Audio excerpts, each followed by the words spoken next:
Hi friends, it's Gwen. Welcome back to my channel. Today I'm here with a very exciting reading vlog. I'm going to be reading Divine Rivals by Rebecca Ross. This is a young adult historical fantasy romance book that I'm going to be reading for my in-person book club for this month, and I thought this is the perfect time to vlog it for you guys, because back when I hauled this book, I said, do you want to see me read this book in a reading vlog? Everybody said yes. So here is that reading vlog. Let's get started.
I want to do a check-in because I passed the 50-page mark. Sorry if you can hear the nails. It's my mother-in-law's dog. But I've passed the 50-page mark, and I just wanted to give some initial thoughts. I'm actually on chapter 8, page 62, and I'm about to actually sit down and do some more reading. I am a little bit confused. It does have fantastical elements. We're in a world where there are these gods that are warring, and I'm not sure how that all works. I feel like I got a little bit of answers right at the end of chapter 7. But we do have our main character, Iris, writing letters to her brother who has gone to war to help the gods. And she's been writing him letters and slipping them like in this wardrobe or underneath the door or something like that.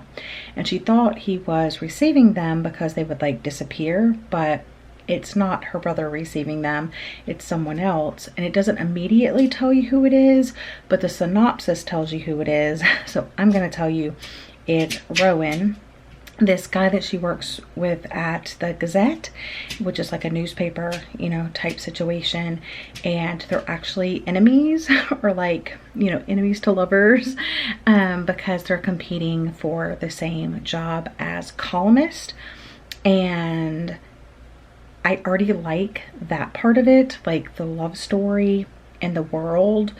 I'm not sure when it's set, but it seems like Iris and her mom are almost like at poverty level, and then Rowan is obviously not at poverty level. His dad has a lot of money, so there's that kind of like dynamic as well. And I'm just really looking forward to seeing them compete by writing articles, their letters back and forth, and learning more about this god thing. So that's something I have to remember about fantasy books, is I'm not gonna immediately be able to wrap my head around everything that's going on, and I'm just gonna have to be okay with that. So yeah, so I'm enjoying it, but I'm just hesitant because I don't really like when I don't understand what I'm reading. So I'm gonna go ahead and jump back in. But I like Rowan and I like Iris, and I'm interested to see where the story goes from here. And also, obviously, there's like a magical realism element, and that's usually not my favorite, but I like it in this book. She goes into like a grocery store, and all the things she can afford like come to the front of the shelves. Wish that would happen in real grocery stores. And then of course the letters that she's passing back and forth to Rowan magically appear at his place and magically appear at her place. And then Rowan has experienced kind of like magical things happening around his home, like his home's way of taking care of him, which is so wholesome.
All right, I'm back in my office. It's the next day and I'm hoping to finish up this book today. I do not have much left. I know when I talked to you guys the first time, I didn't have like too many positive things to say. I was enjoying the romance, I was enjoying the writing, but the fantasy aspect, I don't know, I just have a hard time with fantasy. Not that it's not great, it's just that like I like being able to understand or like go into a book understanding the concepts that it presents to me, and when I don't, I struggle a little bit and I don't like that struggle. But once it got to part 2, I really started enjoying it. I still don't know exactly what the time period is, but I'm guessing it's like early 1900s. I can't really be sure. But I'm really enjoying it a lot more. I don't have much more to go. So I don't think it's going to be like a 5-star for everybody, especially if it's outside your comfort zone.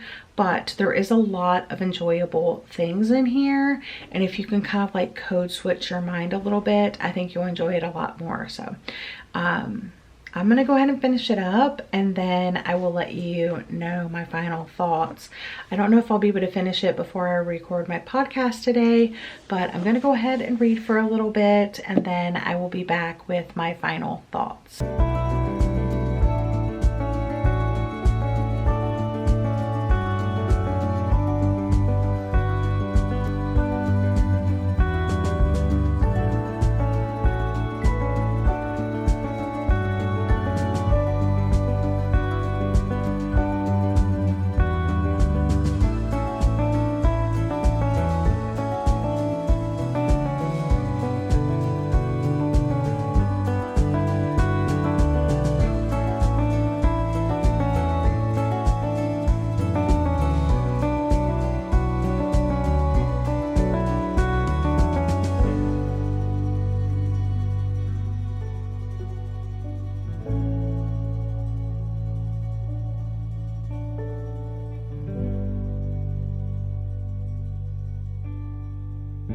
I'm just adding this to my 2024 stats page, and it says that the target audience is young adult, but it kind of feels like adults.